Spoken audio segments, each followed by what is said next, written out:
(12월 29일) 새벽예배 야고보서 5장 1절에서 6절 말씀을 중심으로 함께 말씀을 나누어 보고자 합니다. 오늘 본문의 배경은요, 당시의 로마 제국에서 떵떵거리며 살고 있던 지주들을 향한 메시지입니다. 1절이 어떻게 시작하죠? 들으라 부한자들아.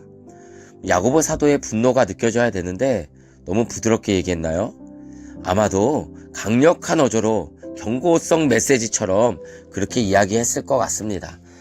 당시 대지주들은요, 돈의 권력을 사용해서 가난한 소작농들에게 임금을 주지 않았다라고 하고 있어요. 그 삭시 소리를 지르고 있다라고 4절에서 표현하고 있거든요. 또한 그 농부들의 우는 소리가 하늘 군대를 이끌고 계신 만군의 주의 귀에 들렸다라고 이야기합니다. 6절 말씀은요, 가난한 의인을 정죄하고 죽이기까지 하였다라고 이야기하고 있어요. 정죄했다는 것은 당시 재판관과 관련된 단어입니다. 그들은 돈을 사용해서 유전무죄, 무전유죄를 행했던 것입니다. 본문을 통해 돈이 우선처럼 보이는 이 땅에서 우리가 어떻게 살아야 할지 함께 보도록 하겠습니다. 첫 번째, 돈이 주인이 아니라는 사실을 우리는 반드시 기억해야 합니다. 본문에서 그들이 악착같이 모은 재물을 어떻게 비유하고 있습니까? 2절에 보면 재물은 썩었고 당시 많은 농부들은 옷이 한 벌밖에 없었음에도 그 부유한 자들의 많은 옷은 좀 먹었다고 말하고 있어요. 그리고 3절에 보니 금과 은이 녹이 슬었다고 하는데, 여러분, 금과 은이 녹이 있습니까? 금은 녹 쓰는 게 아닌데 왜 녹이 슬었다고 말하고 있을까요? 그들이 아무리 많은 금과 은을 가지고 있다 한들 임박한 하나님의 심판 날에는 그 모든 것이 쓸모가 없게 되기 때문에 그렇다라는 것이죠. 5절을 보면요, 너희가 땅에서 사치하고 방종하여 살육의 날에 너희 마음을 살찌게 하였도다. 살육의 날이 무엇이냐 하면요, 소를 잡는 날이에요. 그들은 소를 잡아 살육하여 먹었습니다. 당시에는 냉장고가 없었거든요. 한번 소를 잡으면 최대한 많이 먹었다고 합니다. 그들이 배불리 먹은 소고기로 그들의 몸만 살찐 것이 아니라요, 그들의 마음까지도 살찌게 하였다라고 표현하고 있어요. 마음이 살쪘다는 것은 무엇입니까? 이제 그 마음이 하나님의 음성을 들을 수 없을 정도로 아둔해졌다라는 의미예요. 바로 이런 모습이 당대 대지주였던 부한 자들의 모습이었습니다. 유대인 탈무드에 보면 이런 속담이 있습니다. 돌처럼 굳어진 마음은 황금 망치로만 풀 수 있다.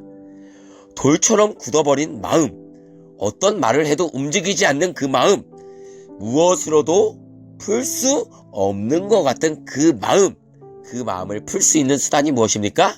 황금 망치라는 거예요. 돈입니다. 돈의 위력을 말해주는 속담이죠. 돈은 닫혀있는 모든 문을 열 수 있다는 말도 있습니다. 돈, 참으로 무섭죠. 본문 역시도 돈의 위력에 맛을 들인 부한 자들에 대한 거침없는 야고보 사도의 책망입니다. 사실 예수님께서도 마태복음 6장 24절에서 이렇게 말씀하셨죠. 한 사람이 두 주인을 섬기지 못할 것이니 혹 이를 미워하고 저를 사랑하거나 혹 이를 중히 여기고 저를 경히 여김이라. 너희가 하나님과 재물을 겸하여 섬기지 못하느니라. 하나님과 재물을 겸하여 섬기지 못한다고 말씀하십니다. 재물의 영향력을 하나님과 비교하는 예수님의 말씀을 보면 재물이 얼마나 큰 영향력을 지니고 있는지를 우리는 너무나 잘 알 수 있습니다. 우리가 살아가고 있는 이 시대 역시도 돈의 가치를 최고의 가치로 여기며 살아가고 있는 시대입니다. 뉴스의 거의 대부분이 모든 기사가 사실 돈과 연관된 것이잖아요. 돈 때문에 살인사건, 돈 때문에 자살, 돈 때문에 인간관계가 파괴되는 것을 우리는 많이 접하곤 합니다. 그래서 사도 바울은요, 디모데전서 6장 10절에 이렇게 말하고 있어요.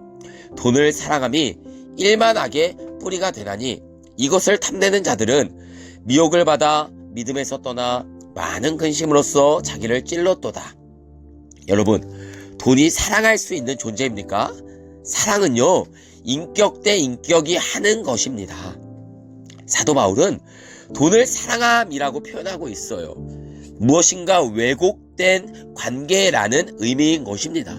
돈은 사랑의 대상이 아니라 다스림의 대상이라는 사실을 여러분 꼭 믿으시기를 바랍니다. 돈을 우리가 다스리기 시작할 때 돈은 충성스러운 신하가 될 수 있어요. 하지만 만약 우리가 돈을 사랑하기 시작할 때 그 돈은 가장 악랄한 주인이 된다는 사실을 꼭 기억하시길 바랍니다. 그래서 존 케어드라는 신학자가 이렇게 말했어요. 사람을 천국에 들어가지 못하게 막는 것은 그가 재물을 갖고 있기 때문이 아니라 재물이 그를 갖고 있기 때문이다. 재물에게 하나님만이 좌정할 수 있는 주인의 자리를 여러분 마음 가운데 내어드리는 일이 없으시길 바랍니다. 두 번째는요, 하나님이 주인임을 기억하라는 것이에요. 본문에서 부한 자들이 잊고 산 것이 무엇입니까? 세 가지거든요. 하나님, 이웃, 그리고 종말. 부한 자들, 교회를 향한 메시지이기 때문에 교회 안에 있는 성도들 가운데 속한 자들이었을 거예요.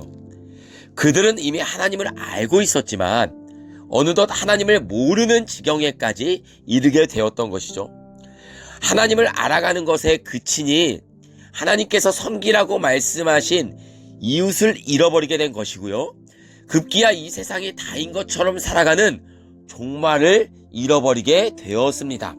여러분, 부하고자 하는 것이 예수님을 믿는 목적이라면 속히 회개하시어 돌이키길 바랍니다. 예수님을 믿으면 부자가 된다? 그럴 수도 있고 아닐 수도 있어요. 아니시라면 어떻게 하시겠습니까?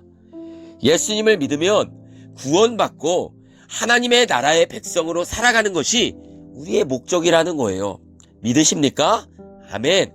사실 예수님을 정말 잘 믿으면요, 물질이 많고 적음을 떠나 물질에 대한 걱정을 하지 않고 살 수 있게 됩니다. 마태복음 6장 25절 말씀을 보면니까요. 그러므로 내가 너희에게 이르노니 목숨을 위하여 무엇을 먹을까 무엇을 마실까 몸을 위하여 무엇을 입을까 염려하지 말라. 목숨이 음식보다 중하지 아니하며 몸이 의복보다 중하지 아니하냐. 공중의 새를 보라. 심지도 않고 거두지도 않고 창고에 모아들이지도 아니하되 너희 하늘 아버지께서 기르시나니 너희는 이것들보다 귀하지 아니하냐. 너희 중에 누가 염려함으로 그 키를 한 자라도 더할 수 있겠느냐. 또 너희가 어찌 의복을 위하여 염려하느냐. 들의 백합화가 어떻게 자라는가 생각하여 보라. 수고도 아니하고 길쌈도 아니하느니라. 그러나 내가 너희에게 말하노니 솔로몬의 모든 영광으로도 입은 것이 이 꽃 하나만 갖지 못하였느니라. 오늘 있다가 내일 아궁이에 던져지는 들풀도 하나님이 이렇게 입히시거든 하물며 너희일까 보냐. 믿음이 작은 자들아.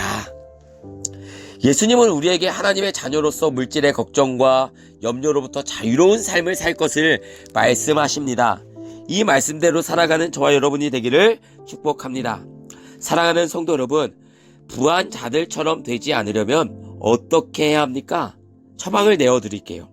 오늘 이 시간 내가 정말 하나님과 인격적인 교제를 나누고 있는지를 점검하십시오. 이것이 첫 번째입니다. 내 할 말만 하고 돌아가는 기도의 시간이 되는 것이 아니라 성령의 내밀한 음성에 그 성령 하나님과 교제하시고 돌아가는 여러분 모두가 되기를 주님의 이름으로 축원합니다. 그것이 해결될 때 여러분은 하나님 아버지께서 원하시는 이웃을 향해 눈을 돌리기 시작하게 될 것입니다. 그들을 착취하고 경쟁 상대로 보는 것이 아니라 사랑의 상대로 보게 될 거예요. 그리고 이런 삶을 통해 주님 오심을 기다리는 종말론적인 신앙의 삶을 살아가게 되실 것입니다. 언제 주님이 오시든 기쁨으로 맞이할 수 있는 그런 삶을 살아가게 되기를 축복합니다. 우리의 재물을 이 땅에 쌓아두는 것이 아니라 하늘에 쌓아두고요. 좀도 없고 썩어질 염려가 없는 곳에 영원한 하나님 나라 가운데 살아가는 저와 여러분이 되기를 원해요. 우리에게 많이 있든 적게 있든 믿음에 부요하고 하나님 주신 것에 부요한 인생 되기를 주님의 이름으로 축복합니다.